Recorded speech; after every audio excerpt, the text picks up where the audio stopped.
फिर से सोच लीजिए कमलेश बाबू, बेटे की शादी की बात है, उसकी पढ़ाई लिखाई पर आपने इतना खर्च किया है और वह आपका इकलौता बेटा है।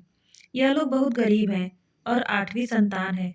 यह इनकी शादी में कुछ नहीं दे पाएंगे। आपके और भाभी जी के सारे शौक धरे के धरे रह जाएंगे। धीरे से पंडित गंगाराम ने कहा था उनके कान में, जिन्हें अपने बेटे की कुंडली दिखवाई थी। कमलेश ने और योगेश्वर बाबू की बेटी सौभांगी से उनके बेटे की शादी की बात आगे बढ़ाने के लिए कहा था। हमें बस संस्कारी बहू चाहिए, जिसे हमें अपनी बेटी की तरह रखेंगे। सिर्फ शादी के जोड़े में उसे लेवा लाएंगे और जोड़ा भी हम भिजवा देंगे। आप लोगों को बिल्कुल चिंता करने की जरूरत नहीं है। हमें लड़की और उसका परिवार पसंद आया और कुछ नहीं चाहिए। हमारा बेटा अच्छा खासा कमाता है और फिर मेरा वेतन भी अच्छा है। मैं दहेज मुक्त विवाह ही करवाऊंगा अपने बेटे का। मुझे सिर्फ योगेश्वर बापू की आपकी लड़की चाहिए। यह हमारी खुशकिस्मत है जो आपसे हमारा रिश्ता जुड़ेगा।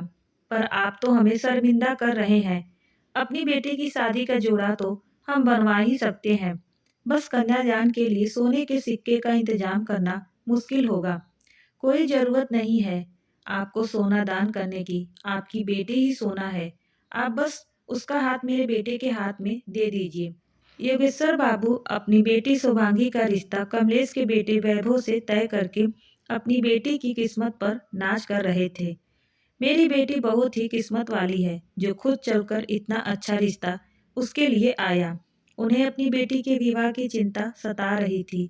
अपनी 7 बेटियों के विवाह में अपनी सारी जमीन और पत्नी के गहने बेच चुके थे। अब उनके पास ऐसा कुछ था ही नहीं जिसे बेचते। घर भी गिरवी पर था। योगेश्वर की पत्नी ने कहा, क्या सोच रहे हैं जी? बेटी की शादी का खर्च हम कैसे उठाएंगे? बेटी का कन्यादान कैसे करेंगे? मेरे पास तो अब एक भी सोने चांदी का गहना बचा ही नहीं है।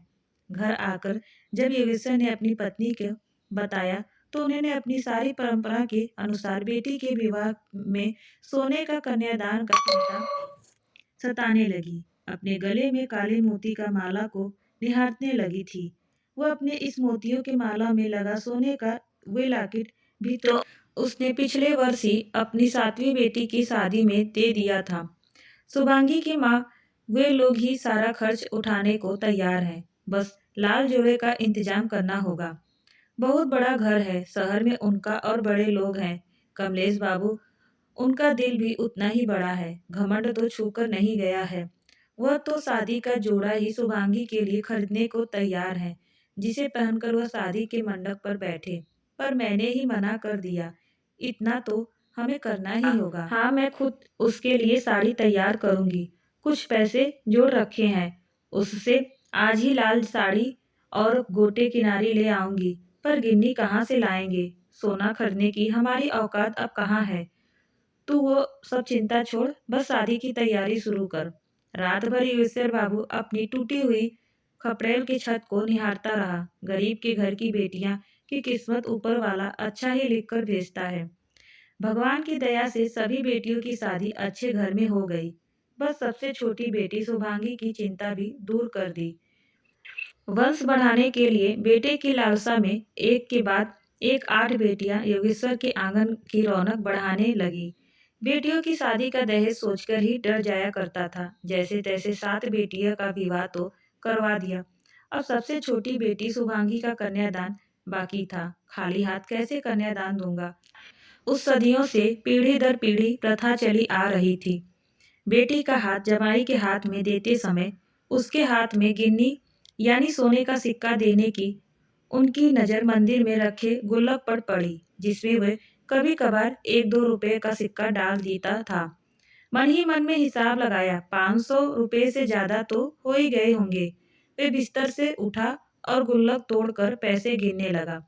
501 रुपए थे। पूरे इन पैसों से एक चांदी का सिक्का ही खरीद लेगा। यही सोचकर पैसों को सिरहाने पर रखकर सो गया। अगले ही दिन जब उठा तो विचार किया कि ये पैसों की थैली ही दे दूंगा। कमलेश शहर में रहते थे, गांव किसी काम से आए थे। वहीं शुभांगी को अपने किसी रिश्तेदार के घर में शादी में काम करवाते और गीत गाते देख पहले ही नज़र में अपने बेटे के लिए पसंद कर लिया था। शुभांगी के संस्कार और उसके रूप रंग और उसकी सुरीली आवाज़ से मोहित कर दिया था कमलेश को। तभी उन्होंने मन ही मन निश्चित कर लिया था कि शुभांगी को अपने घर की बहू बनाने का। जिस घर में उसके कदम पड़ेंगे तो वह घर स्वर्ग समान हो जाएगा। उनके बेटे वैभव को भी शुभांगी बहुत पसंद आई थी। हफ्ते भर बाद ही शादी का मुहूर्त निकलवाया। बहुत ही कम लोगों को बारात में लाए थे कमलेश बाबू। जितने मुंह उतनी बातें, और बस कमियां ही तो निकालते हैं लोग एक दूसरे की। कोई कहता गांव की लड़की ही पसंद आई कमलेश बाबू, आपको अपने बेटे को देने के लिए एक पैसा इसके बाप के पास नहीं है। शादी में खर्च करने के लिए और आपके बेटे के लिए तो शहर में भी एक से एक बढ़कर एक रिश्ता आएगा। काहे गांव के देहात की लड़की को अपने घर की बहू बना रहे हैं। तो कोई कहता समाज का सेवा का ठेका लेके बैठे हैं।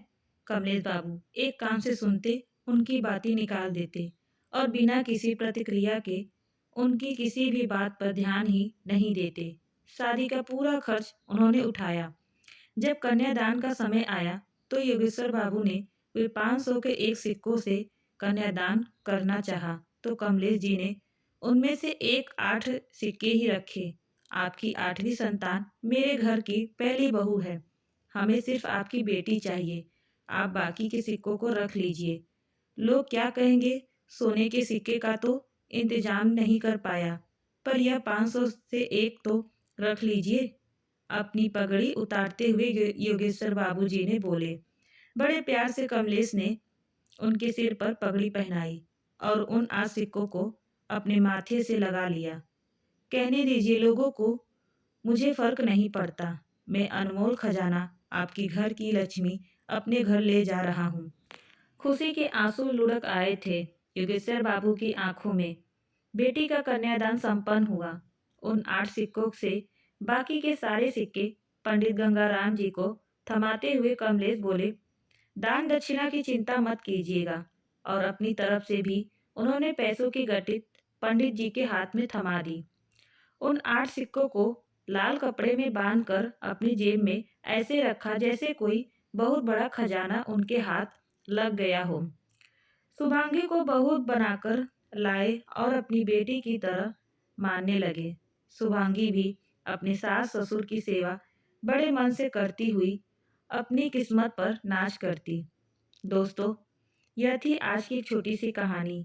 फिर मिलते हैं एक ऐसे ही कहानी के साथ। तब तक के लिए आप लोग चैनल को सब्सक्राइब, वीडियो को लाइक कर दीजिएगा। धन्यवाद।